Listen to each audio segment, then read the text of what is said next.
This is a really weird show. Why are we watching this? Thought it would be a good review of WandaVision. Yeah, but, like, they're in black and white, and they're dressed like the 50s. Like, do they really think that gimmicks like that are going to get them views? They probably did, I don't know. Like, what kind of desperate weirdos would even make something like this? And who would even watch it? Hi, I'm Dave. This is my lovely fiancée, Jess, and we are here to talk about the 4th episode of WandaVision. WandaVision. We interrupt this program. I love the titles. They're kind of, we had Now in Color, and now they're like all TV terms. Don't touch that tile. Tile? Okay. Don't touch that dial. Okay, disregard her. It's late. It is. So this was a very... There was a lot of backlash about kind of up to this point where people didn't really like the sitcom approach. And I feel like those people probably loved this one because it showed like what's going on behind the scenes. Those people don't know art. Wow, that's a bold statement. Everybody just wants more of the same, more of the same. Why do you think Disney keeps making live action remakes? So, do you think that this episode was more of the same? Yeah, kind of. I thought it was different enough. Bit, still different enough, but still a little bit getting into like the typical Marvel movie. I'll say this, and this is going to sound very controversial. This was actually my least favorite episode, but I don't mean... I'm not saying I didn't like it. I'm not saying it's a bad episode, just... I like the other 3 better. Yeah, I agree. This is my least favorite episode, too. And I love what we got. I think that maybe you could have sprinkled these reveals throughout and slowly done it rather than... just in one big episode. Because I was looking forward to the 80s, and I feel like this kind of derailed it a little bit. Extremely well done. Like, let's not discount the return of my man, FBI agent Jimmy Woo. Yeah, that was cool. Learned his card trick that he was trying to figure out in Ant-Man and the Wasp. You know, I remembered before the show started, I had heard that Monica Rambeau, who we last saw as a little girl in Captain Marvel, would be on the show. And we saw her in the sitcom world, and I really liked her, like, at least... I didn't realize it was supposed to be her at first. Well, there's that, like, brief flash where you hear her talking to Captain Marvel, and that's like a flashback scene. Yeah. When she's, like, waking up and being, blipped or snapped back into existence. No, I mean, like, in the other episodes, I didn't realize Geraldine... Oh, okay. ...was supposed to be her, because she kind of looks a little different, and she's... Well, I mean, she was a little kid in Captain Marvel, and in this, she's That's true, an too. adult. Yeah. But I like that the episode started with her, and that... Look, Thanos' snap was, like, the biggest thing to happen in the history of the universe. Since sliced bread. What do you mean? You're saying sliced bread was bigger than Thanos' snap? That's the current phrase. Okay, fine. You win that one. No, this is the biggest thing that's happened since sliced bread. But my point is, I think that it's such a big event, and it could very easily get glossed over, but Thanos' snap and then the return is like a shared event that everyone in the world can relate to somehow. Yeah. Not unlike... We can all go to therapy together. Not unlike what we all went through in 2020 and still continuing today, but I digress. I don't want it to continue. So I liked that we kind of get that storyline from her perspective and just what it's like returning. Yeah, that was kind of cool. It answers a few questions, because I know like some people were thinking it, I wonder when the snap originally happened, what happened to people in the hospital? Mm-hmm. What happened if you were riding like a bus? What or whatever? It showed a little what bit. Happened to school kid, etc. And you do kind of get to see a little bit of this, we don't have enough room for all these people that are coming back, and da da da da da. It's like, whoa, this is really how it would be. I mean, they couldn't all just show up on the battlefield with the Avengers against Thanos' army. Well, no, but it just answers. I think a lot of people have had that question of, oh, what's going to happen if blah, blah, blah, in this scenario, da, da, da, and that it kind of gives you a little bit of an insight of what could happen or what did happen when they came back. Where do you think would be the worst or most awkward place to be snapped back into? Probably a public bathroom. Yeah. If someone else is in that stall right now. Oh my gosh. I didn't. Oh yeah. Yeah. Because someone could be in that, and then when they get snapped back. Uh-huh. Like currently, like in midstream or something. That's like not something you want to think about. But these are. And now you're peeing on the other person. That's awkward. That's how did we go down? We're supposed to be talking about WandaVision. How did we go down this very weird rabbit hole? I don't know. So, oh my gosh, or like in the middle of like giving birth or something. You know what? That just probably some people were when the snap happened the first time. I mean, new people were born all the time. What if the mom got snapped but the baby didn't, or vice versa? Yeah. Yo. Shoot. The more you know. Anyways, the other big familiar face we had in this one was, of course, the return of Kat Dennings as Darcy, whom we haven't seen since Thor: The Dark World. Yes.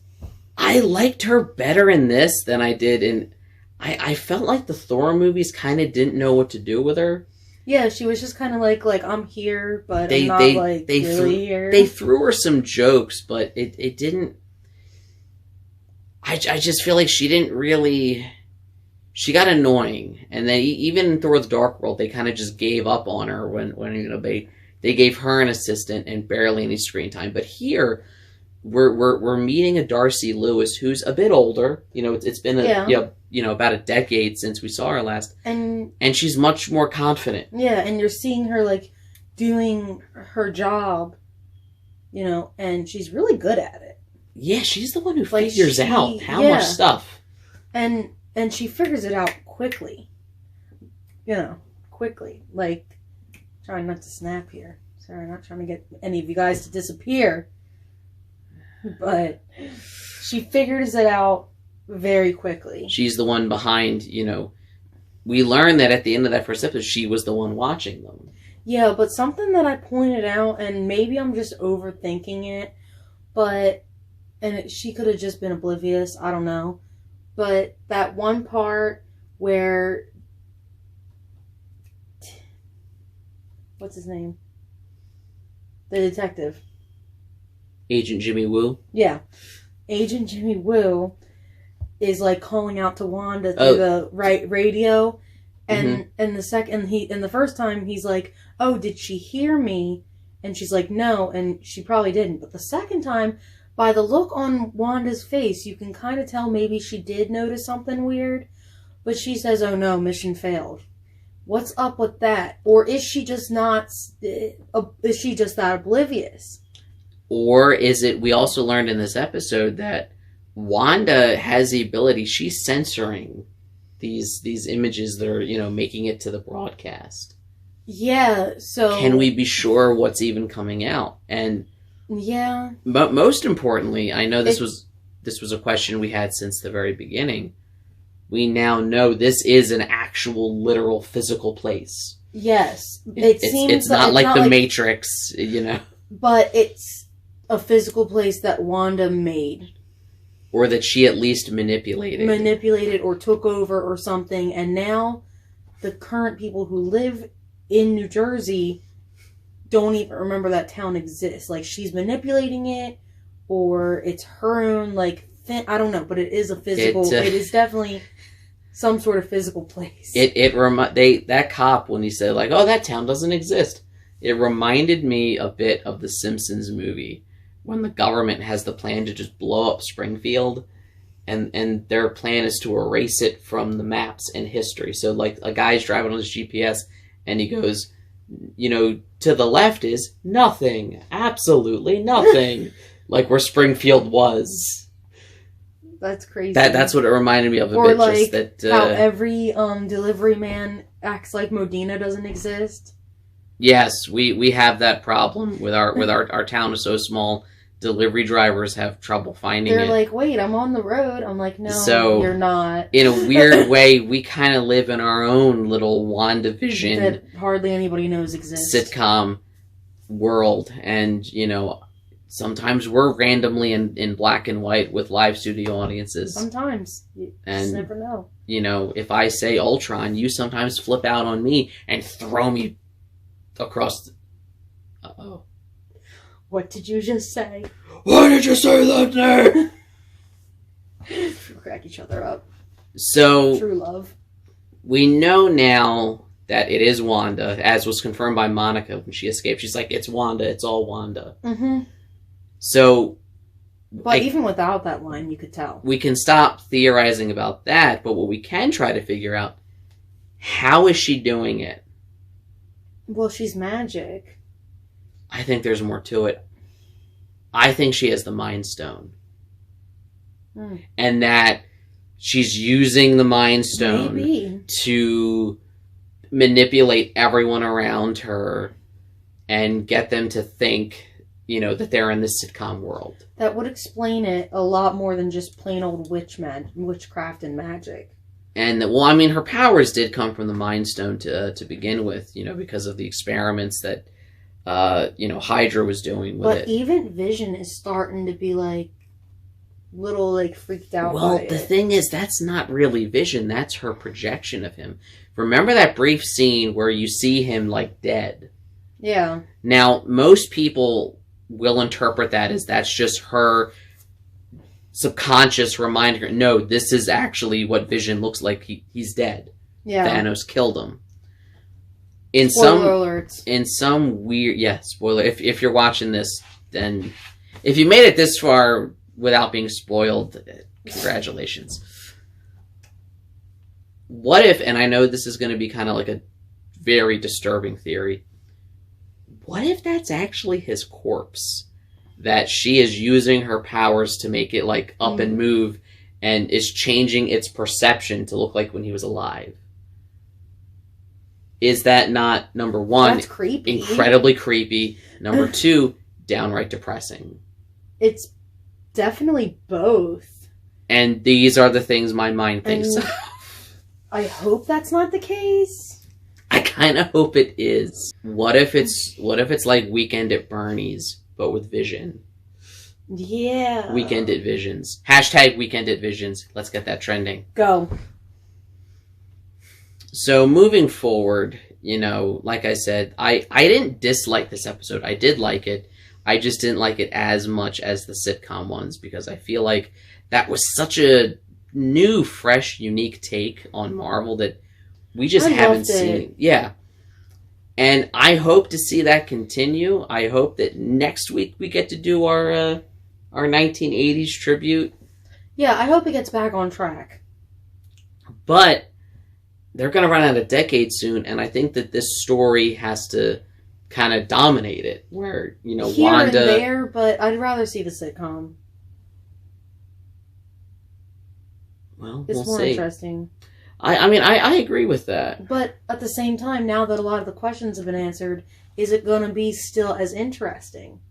There's plenty of mysteries left to solve, how did Agent Jimmy Woo master that card trick? Was it with the help of Scott Lang? That doesn't matter. How did... That's not that important. What made Wanda choose this town in Jersey to take over? That doesn't matter either. All the major questions have already been answered. At what point after Tony Stark's funeral in Endgame did she run off and make this town? Was she on an Uber out of there and hey, let's go make a sitcom world? What? That doesn't really matter either.